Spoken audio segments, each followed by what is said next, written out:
Some of President Trump's supporters are pushing back against what they see as an unfair justice system, threatening a boycott that could have a major impact on the country's largest city. As money pours out of New York City, fear spreads. The Trump truckers have suddenly appeared, making a lot of noise and joining the city's growing list of urgent problems. This combination of wealthy residents leaving and loud protests is a major concern for New York. New York stands at a daunting crossroads, forced to choose paths that will either revive its legendary resilience or lead to a complete collapse. Join us to explore why top investors are leaving as the threat of bankruptcy grows. The Great New York Investment Scandal. The audacity to even consider giving New York another shot is laughable. The city, once a beacon of opportunity, now wades in a swamp of skepticism, particularly within the tight-knit, unforgiving investment community. Here, trust is currency, and the recent uproar begs the question, who's next? The notion that companies would continue to flock, wallets in hand, to a place marred by deception and a lack of protective measures is, frankly, far-fetched. The idea of fraud seems alien to some, yet the implications are stark. New York has become a no-go zone for investment. Decades of anticipation had built up for the golden year when investments in Chicago, California, and New York City would finally bear fruit. 40 long years spent in limbo, waiting for the perfect moment to dive into the promising market. Then, as if fate played a cruel joke, a single ruling halted everything. The message was clear: abandon all plans, turn back, avoid New York at all costs. The case may no longer revolve around Trump, but the aftermath sends shivers down the spine of the investment world. The New York governor's attempt to reassure only added fuel to the fire, insinuating that being targeted for legal action is a matter of conduct. This did little to soothe the already frayed nerves of investors, leaving them to wonder anxiously about their own security. The term victimless crime is tossed around, a feeble attempt to minimize the gravity of a $355 million penalty sprung from the ether. But let's peel back the layers of this so-called victimless scenario. The reality is that we're not just talking about minor infractions. We're delving into the realm of falsified business records, fraudulent financial declarations, insurance scams, and conspiracies. These aren't trivial mistakes or innocent oversights. These are calculated criminal acts. Yet, some would argue that pursuing justice in these instances is overkill. It's an intriguing standpoint, suggesting a world where white-collar crime slides under the radar, unchallenged and unchecked. The claim dangles like a worn-out flag.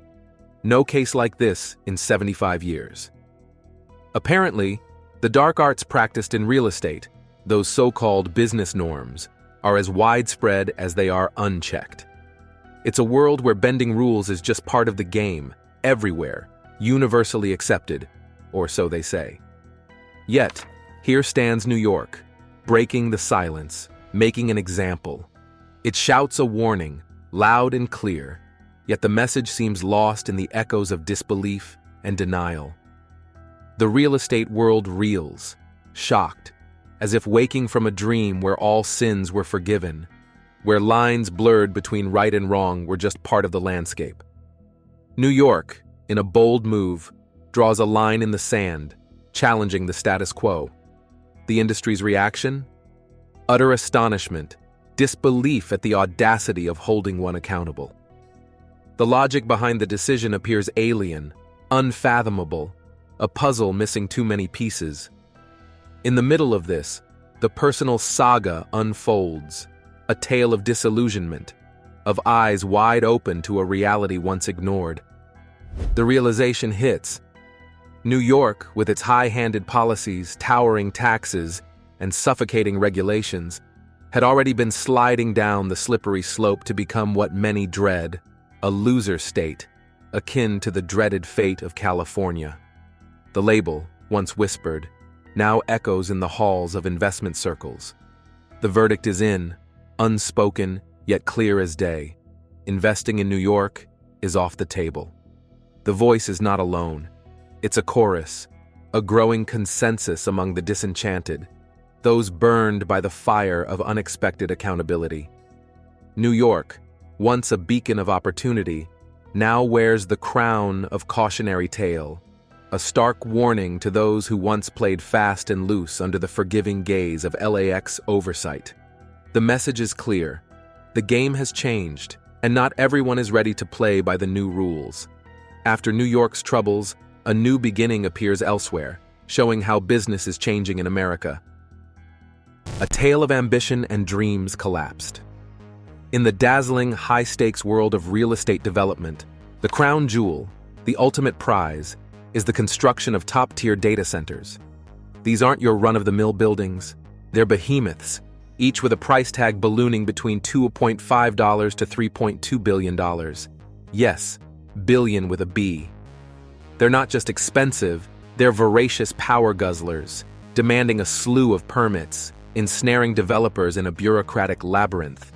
Yet, they're the golden ticket, as the world's major players are desperate for more digital storage and processing havens, driving developers into this lucrative frenzy.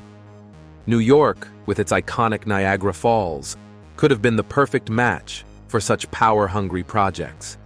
Imagine it, a single facility sparking life into the local economy, birthing 400 jobs directly and hundreds more indirectly. But no, that dream is dead on arrival. Instead, developers are flocking to places like Oklahoma, North Dakota, West Virginia, states where governors roll out the red carpet rather than red tape. These states are courting developers, understanding the economic windfall these projects bring. They're seen as the promised land, the winner states, while New York languishes as the odd one out. The question New Yorkers need to confront, in their quiet moments of reflection, is why their state is failing to attract new ventures. It's not just about the businesses packing up for sunnier, more tax-friendly climes like Texas or Florida. It's the fresh, untapped investments, like these multi-billion-dollar data centers, giving New York the cold shoulder. The probability of choosing New York for such ventures? Zero. Not now, not ever. The post-pandemic landscape has drawn a clear line between the so-called winner and loser states. Look at Tennessee, with Nashville booming as the fastest-growing city in America, riding high on sensible policies and competitive tax rates. This isn't just a game, it's a reality check. New York finds itself on the wrong side of this divide, stamped as a mega-loser state. The road to redemption is long, filled with tough decisions and harder truths. New Yorkers have a mountain to climb to shed this unenviable label and transform their state into a place where modern businesses want to plant their flags. Imagine considering New York for a second chance? Laughable. The city, once a crown jewel, is morphing into nothing more than a dot beneath airplane windows. Here I am, needing to plant the seeds of the future, data centers, the heartbeats of the digital age. But march towards New York with this venture? Absurd. Despite its abundant resources, its roaring waterfalls and threads of fiber optics, the thought doesn't even pass the laugh test. Instead, I'm steering towards landscapes where sanity prevails, where governors respect the sweat and tears of investors, not trample over them with reckless abandon. It's a spectacle, really. New York, with all its might and glory, tripping over its own feet. If I were shackled to that sinking ship, I'd be screaming for a new captain, a new direction. Why the downfall? Why morph into nothing more than a pit stop on the journey to somewhere better? The questions echo, unanswered, through the streets now overlooked by those who once dreamed of conquering them. And here we are, in a world of decision-making, where choices aren't just choices but lifelines to future prosperity. New York seems to have missed the memo, fallen off the map, slipped through the cracks of relevance. The irony? It has everything it needs, yet offers nothing we want. It's a puzzle, a riddle wrapped in a mystery. Why a place with so much potential chooses to repel rather than attract. A new act begins, showing the tricky balance between big dreams and the real world. The threatening real estate meltdown. Oh, come on now. Is there really a soul out there naive enough to believe that companies, those paragons of virtue, want to dive headfirst into deals with folks known for playing fast and loose with the rules? And let's cut the act. We're not just chatting about the infamous Trump saga here. Picture this. A developer, swanning around like they own the place, claims their latest concrete jungle is worth a cool $400 million. They saunter over to the bank, cap in hand, begging for a $200 million favor. Sounds crazy, right? But oh, this dance is far from unique.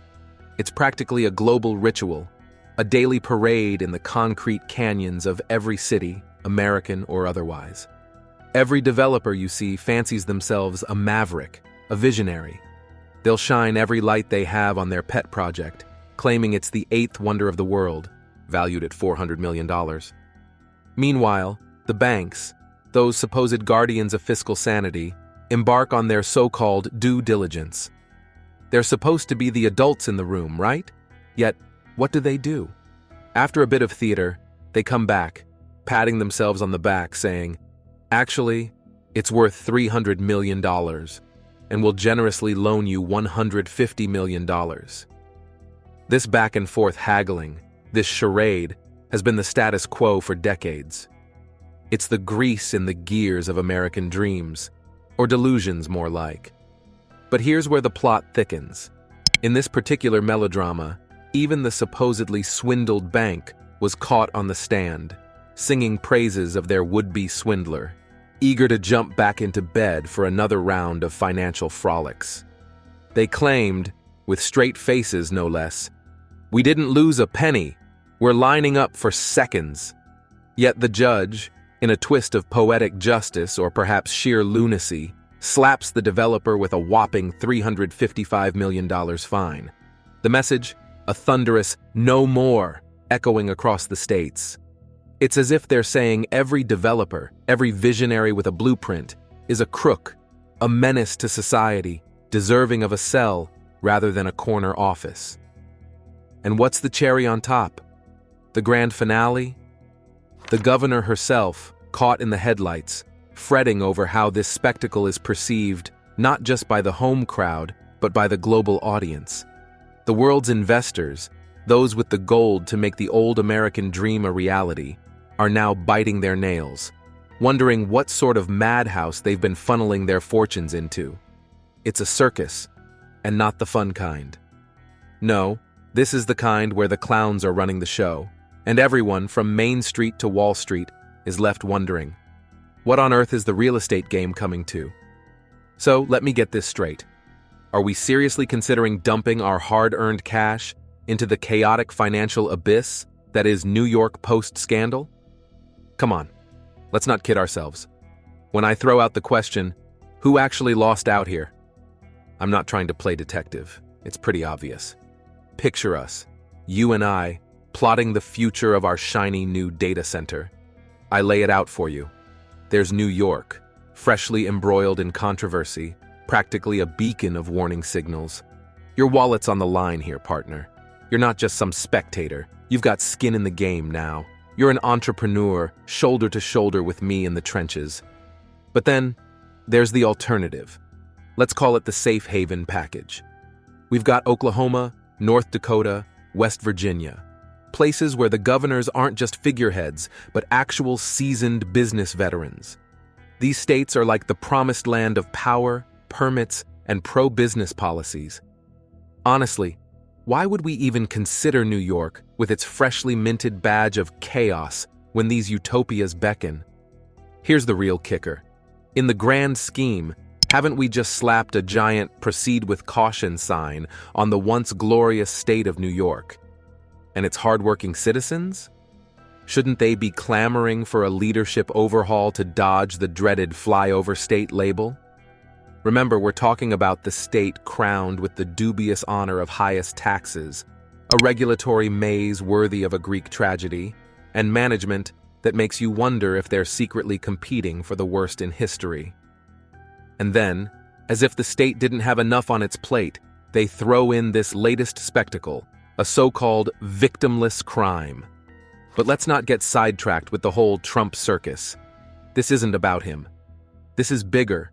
It's about the essence of America, the spirit of entrepreneurship, the bedrock of democracy, and the integrity of our judicial system, which is now under the microscope for all the wrong reasons. What's at stake here isn't just a piece of real estate or a political point. It's the American dream itself, hanging in the balance, tarnished by the very institution meant to uphold fairness and justice. The story goes on, diving into a confusing legal battle that makes us question what's right and what will happen to New York. The unbelievable courtroom scandal. Let's peel back the curtain and look at the madness unfolding in New York's courts. It's like we're all unwilling audience members in some bizarre judicial performance.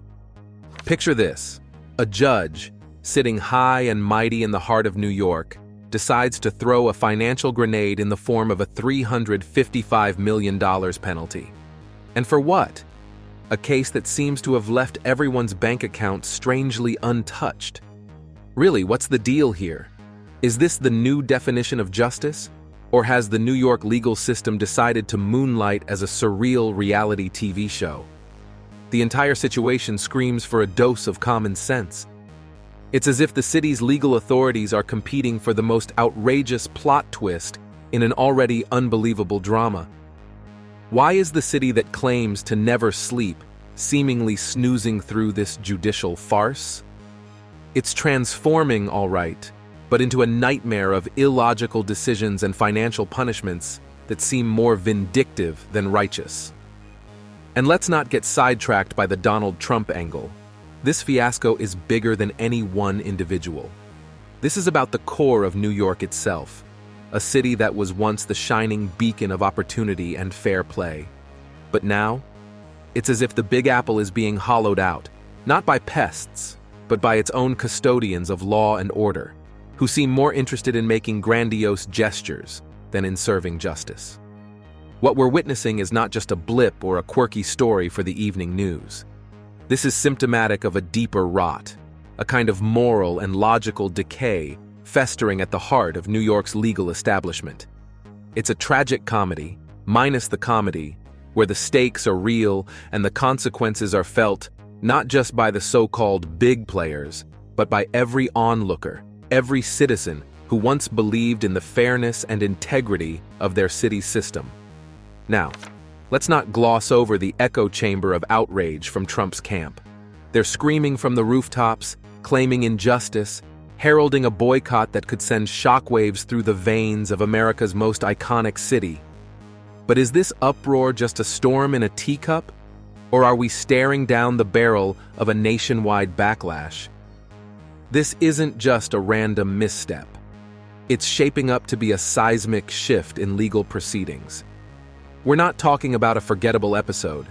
This is a landmark moment, setting a chilling precedent that's sending shivers down the spines of every real estate mogul in New York. And here's where it gets downright Kafkaesque. The real estate bigwigs, those titans of towers and tenants, are now caught in a web of paranoia.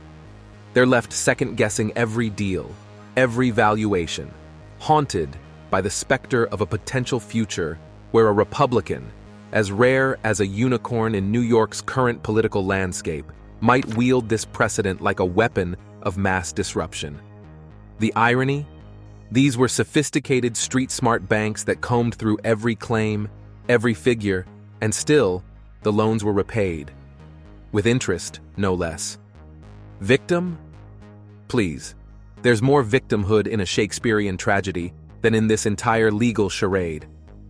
The real kicker is the existential crisis now plaguing the city's developers, staring down the abyss of what-ifs and maybes, wondering if their next project might land them in the hot seat, not for any tangible wrongdoing, but simply for playing the game set by New York's own twisted rules.